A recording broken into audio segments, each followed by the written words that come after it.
Boa tarde a todos. Eu estou atualmente lá na primeira turma recursal, mas eventualmente substituindo no interior. Então eu fico bastante nas vagas de Dourados, na primeira e na segunda vara, que não está muito próximo da fronteira, mas que já é uma realidade de fronteira. Então, quando cheguei em Mato Grosso do Sul, em 2005, eu vim do Rio de Janeiro, eu sou sul-mato-grossense, mas fiz concurso na segunda região e pedi remoção. E fui designada diretamente para Corumbá. Quando cheguei lá em Corumbá, havia 40 bolivianos presos há mais de 30 dias, lá na carceragem da Polícia Federal. E, na época, eu fiquei assim, um pouco estarrecida, porque havia senhores já de idade assim, avançada, mães com bebês, inclusive algumas amamentando, separadas dos filhos. E daí eu resolvi ouvir aquelas pessoas, assim, numa medida heterodoxa, só para pegar endereço, e resolvi dar liberdade provisória para todo mundo. E criei um problemão, porque depois, para cumprir carta rogatória na Bolívia, é muito complicado. E não estavam presas por tráfico de drogas. Na época não existia ainda um tratado entre o Brasil e a Bolívia que facilitava o ingresso dos estrangeiros. Era por ingresso irregular, falsificação de documento, crime de menor potencial ofensivo que o tráfico. Aí eu me recordo que na época estava lá em Corumbá o doutor Alexandre Colares, procurador da República, que hoje atua aqui em Foz. E daí o doutor Alexandre, e agora, doutora Raquel, como que a gente vai conseguir resolver isso? Aí, junto com a pastoral carcerária, com a pastoral do imigrante, nós fizemos um contato com o governo da Bolívia, no sentido de viabilizar o tratado de cumprimento de penas, que já existe entre o Brasil, já existia entre o Brasil e a Bolívia, Brasil e Paraguai, Brasil e Peru, Argentina, vários países aí no mundo, até deixei relacionado, não sei se está aqui, vários países onde já tem esse tratado. E fomos até a Santa Cruz, isso foi antes do governo do Evo Morales, até foi nos dias que antecederam o governo do Evo Morales. E a maior parte dos presos ali eram todos de origem indígena, e até eu gostaria, depois de relatar brevemente essa experiência, falar da experiência, do problema da cooptação dos indígenas pelo tráfico internacional, que é o que realmente me preocupa muito, e é uma realidade que está ali muito forte em Dourados, e realmente é assim, a grande mensagem, o alerta que eu gostaria de passar aqui para os colegas da nossa realidade hoje no Mato Grosso do Sul, e realidade essa que já foi vivida em outros países, na Bolívia, no Peru, na Colômbia, que é a cooptação dos indígenas pelo tráfico. E naquela ocasião, em Corumbá, todos que estavam ali presos eram todos os quechuas, né, que são dos altiplanos andinos. E nós fomos a Santa Cruz para viabilizar que esses indígenas cumprissem penas, naqueles crimes que fossem possível, a substituição, em Santa Cruz. E a Igreja Católica até se prontificou a funcionar como uma instituição que fiscalizaria a prestação dos serviços. Na época, nós conversamos lá com Dom Júlio Terraza, que era o cardeal lá da Igreja Católica na Bolívia. Só que, naquela ocasião, os crucenhas estavam no poder, e havia um embate entre os crucenhas e os quechus. Embate esse que acabou sendo resolvido com a eleição do Evo Morales, e que eu acho que perpetua até hoje um conflito político. E não houve interesse por parte das instituições. Ali em Santa Cruz, do Poder Judiciário, nós chegamos a conversar com alguns membros do Poder Judiciário, a Defensoria Pública, o Defensor del Pueblo, e o Ministério Público, e, apesar do empenho da igreja, naquela ocasião não houve, porque esses presos eram todos de origem indígena, não eram de origem crucenha, os crucenhos que são de origem espanhola, e, na verdade, eu percebi que, naquela ocasião, havia meio que realmente uma tensão entre essas duas, na sociedade ali. Tanto que só a título de curiosidade, eu fui à igreja lá de manhã, um dia, em Santa Cruz, havia a missa dos crucenhos, de origem espanhola, e depois a missa dos quechuas. Então, realmente havia meio que um apartheid ali. E nós não conseguimos implementar. E, de fato, é um grande gargalo, não se cumpre cartas rogatórias, é uma dificuldade muito, muito grande. Não sei se no governo do Evo Morales, se isso modificou. Bom, mas essa realidade da Bolívia, dos indígenas envolvidos no tráfico, ela também é uma realidade do Peru, dos anos 80, 70, da Venezuela, e é uma realidade que está silenciosamente se formando no nosso país, nas fronteiras. E eu sei que não é o tema assim, jurídico, foco da cooperação, mas eu acho que o conhecimento da realidade para implementarmos as medidas de cooperação é fundamental. E o que a gente percebe ali no Mato Grosso do Sul foi um crescimento assustador do primeiro comando da capital, do PCC, da organização criminosa conhecida como PCC. Eu estive na execução penal por volta de 2008. Naquela época, o PCC já começava a ter contato com o Comando Vermelho, primeiro em Catanduvas, né, encontro do Beira-Mar com o pessoal do PCC, e depois em Campo Grande, e tivemos realmente ali muitos problemas para inibir ações, distúrbios, lá em Mato Grosso do Sul, e de lá para cá, realmente, o PCC se instalou no Mato Grosso do Sul com uma capilaridade assustadora, e no Paraguai, e na Bolívia. Então, hoje, é bem comum em Capitão Bado, que fica bem ali na divisa, está muito próximo da gente, as fazendas da narcopecuária, né? Eles se instalaram ali como pecuaristas e estão plantando realmente, eliminar os intermediários. Hoje o PCC planta sua própria maconha em fazendas no Paraguai. Após a ascensão do Evo Morales, na Bolívia, a produção, que era de 50 toneladas ano de pasta, oficialmente, que conseguiu ser verificado, hoje aumentou para 300 toneladas. O PCC também está na Bolívia, brasileiros, inclusive alguns já foram presos, tinha o caso do Cabecinha, que tinha fazenda lá na Bolívia. Eliminaram também os intermediários.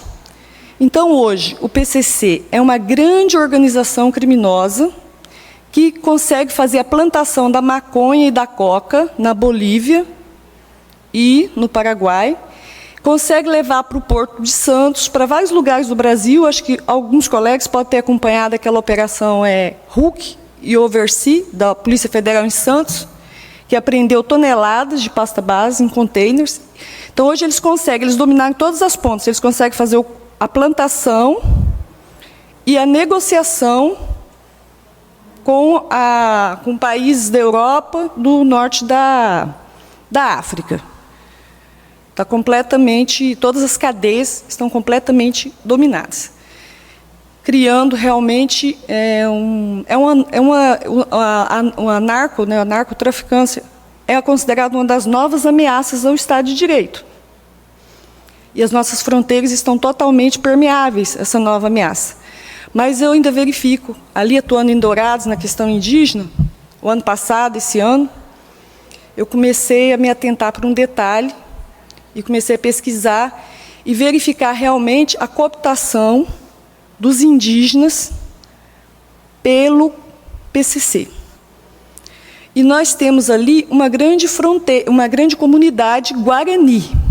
Os guaranis, que estão presentes aqui também, são índios cambiantes. Eles circulam. Na verdade, eles têm uma nação guarani, eles não reconhecem as nossas fronteiras. Eles estão no Paraguai, estão no Brasil. Suas feições são feições guarani, não existe. Não dá para você falar um paraguaio ou um brasileiro, é um guarani. E existe hoje um renascimento no Brasil do movimento do indigenato, que é um movimento legítimo. Afinal de contas, os índios estão massacrados há quantos anos? Ali em Dourados nós temos verdadeiros guetos.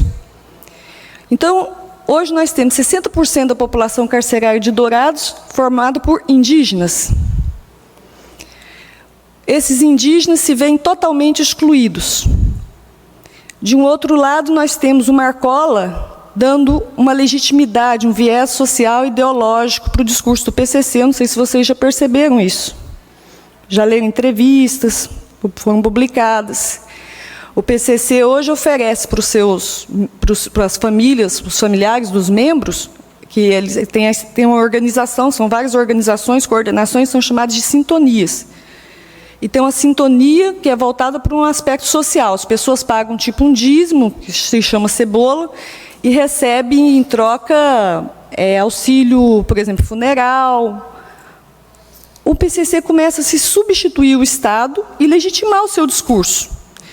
Então, nós temos todo o terreno para uma narco-guerrilha, que foi o que aconteceu na Colômbia dos anos 70, quando surgiu as Farc. Nós temos população indígena vulnerável, um sentimento de busca do indigenato, que é legítimo, narcotraficantes, e hoje muito mais organizados que na Colômbia dos anos 70.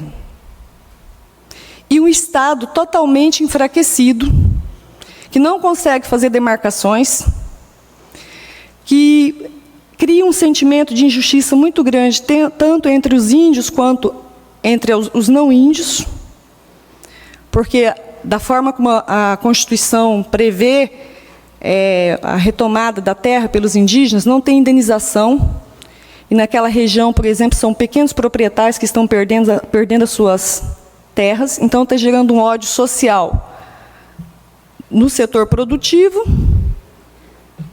que não é formado, não se engane, naquela região não é formado por grandes produtores, são pequenos produtores, terras que foram tituladas pelo Getúlio na década de 30, e mesmo as propriedades maiores, elas não são tão grandes, e as pessoas têm cadeia dominial daquilo ali de anos. E agora essas pessoas se veem desapropriadas. Então, nós vamos criando ali um caldo de sentimento de revolta, e já tem sinais de formação de grupos paramilitares. Entraram, os produtores de Mato Grosso do Sul entraram com uma ação para que a Justiça Federal deferisse. Eles organizaram um leilão para arrecadar fundos para fazer um grupo paramilitar de defesa das suas propriedades. E foi impugnado na Justiça Federal, a juíza deferiu liminar, a doutora Janete, logicamente, impedindo a realização do leilão. Então, de um lado, nós temos um acirramento do setor produtivo, aspirando a fazer grupos paramilitares. De outro lado, em algumas inspeções judiciais, eu estive muito próxima dos índios. Os índios, as novas gerações, eles são politizados. E eles são politizados dentro de um viés marxista, de ideologia marxista. Inclusive, tem um curso na UFGD, que é a Universidade Federal da Grande Dourados, tem um curso de antropologia frequentado pelos índios. Então, eles estão imersos num viés político marxista. Se é bom ou ruim? Eu não sei se é bom ou se é ruim. Depende. É o que estão oferecendo para eles. E eles estão formando a ideologia. Então, nós temos, de um lado, uma juventude politizada e que está se formando intelectualizada indígena dentro de um viés marxista, índios que são cooptados pelo tráfico de drogas, 60% da população carcerária já são de indígenas, que estão usando drogas, e o PCC ali rondando, e o Marcola dando declarações, já entrevistas, tentando legitimar o PCC como um movimento social. Então, essa é a realidade da nossa fronteira. E os índios consumindo muita droga, não só na fronteira do Mato Grosso do Sul, como na fronteira do Acre, eu pesquisei, como na fronteira do Amazonas, entre Letícia e Tabatinga, também tem a mesma realidade. No Acre, estão usando ox, que é uma droga fortíssima, merla, que é subproduto terrível. Além da droga, o álcool. Essa é a nossa realidade. Então, eu penso o seguinte, que nós temos realmente que aprimorar os nossos mecanismos de cooperação, de cumprimento de cartas rogatórias, de cumprimento das medidas despenalizadoras nos outros países do Mercosul. Mas, assim, a nossa situação, o que está antes da cooperação jurídica, que é a cooperação policial, que é a presença do Estado, está muito complicado. Então, assim, o que eu venho trazer para os colegas não é nem notícias de boas práticas, eu venho trazer realmente uma angústia dessa situação que eu estou vendo aí, formando, e eu estou coletando e vivenciando. E, pelo jeito, essa situação ela não é só na fronteira do Mato Grosso do Sul, envolvendo os indígenas, também no norte, também lá no Amazonas, no Acre, na Bolívia, aqui no Mato Grosso. E esses cidadãos indígenas, eles estão muito vulneráveis. E o meu receio, sim, pode ser forte o que eu vou falar aqui, mas o meu receio é que surja uma narco-guerrilha, usando-se os índios. Porque seria muito interessante para o PCC ter os índios em suas fileiras, e já os tem.